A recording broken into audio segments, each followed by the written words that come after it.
আমাদের গ্রামে যে ৮ দলীয় লং ফুটবল টুর্নামেন্ট খেলার আয়োজন করেছিল আজকে তার ফাইনাল খেলা। আর এই খেলাতে কি ছিল না, একদিকে দর্শকের উত্তেজনা, অন্যদিকে মারামারি। তো আমি খেলা দেখার জন্য বেরিয়ে পড়েছি, আর এখানে এসে আমি একটা টিকিট কেটে নিয়ে আমি ঢুকে পড়লাম খেলার মাঠে। আর আমি এখানে মাঠের ভেতরে ঢুকে দেখি যে ফার্স্ট আর সেকেন্ড প্রাইজ রাখা আছে এখানে। তারপর আমার বন্ধু ফরেনার প্লেয়ারদের কিছু জিজ্ঞেস করলো, তোমরা শোনো। Where are you from?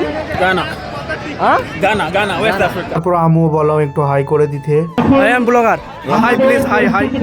তারপর আমি আর বেশিক্ষণ ওখানে না থেকে আমি চলে এলাম মাঠের বাইরে। আর এখানে মাঠটা একটা চক্কর মেরে আজকের খেলাটা শুরু করে দিল। আর এইভাবে আমরা একটুখানি খেলা দেখার পর দেখি যে ইফারির সাথে খেলার প্লেয়ারের একটু কথা কাটাকাটি হচ্ছে, আর এটা প্রত্যেক ম্যাচেই হয়। আর এবার কিছুক্ষণ খেলা দেখার পরই একটা গোল দিয়ে দেয়। আর আজকের খেলাটা এতটাই উত্তেজনা ছিল যে কি বলবো, বলে বোঝানো যাবে না। মানে কি আর বলবো, কখনো বেগনি কালার জার্সি, কখনো আবার সবুজ কালার জার্সি, দুটো টিমই একটাকের পর অ্যাটাক করছে।